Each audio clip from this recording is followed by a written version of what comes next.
Fridge के thermostat की setting से बिजली के बिल में खासी कमी कर सकते हैं।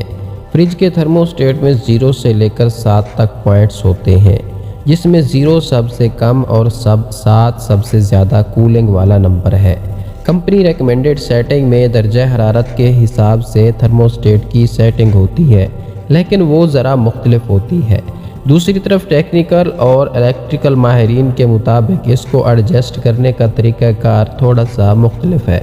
माहिरीन के मुताबिक अगर बाहर का टेम्परेचर 10 सेंटीग्रेड है तो इसको 1 पर रखें, अगर 20 है तो इसको 2 पर रखें, और अगर बाहर का दर्जा हरारत 30 है या 40 है तो 3 से 4 पर कर लें, और अगर बाहर का दर्जा हरारत 40 से 50 सेंटीग्रेड है तो आप इसको 4 से 5 तक कर सकते हैं।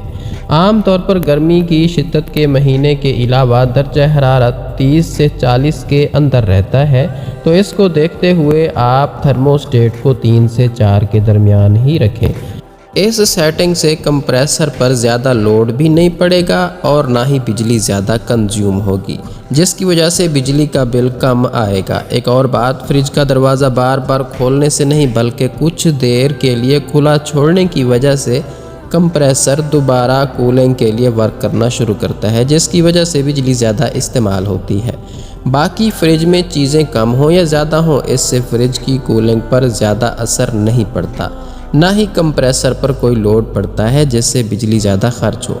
अगर ये सारी चीज़ें आप कर लेते हैं तो आपके रेफ्रिजरेटर का कंप्रेसर इंतहाई कम इस्तेमाल होगा और इससे आपके बिजली के बिल में भी बचत भी होगी।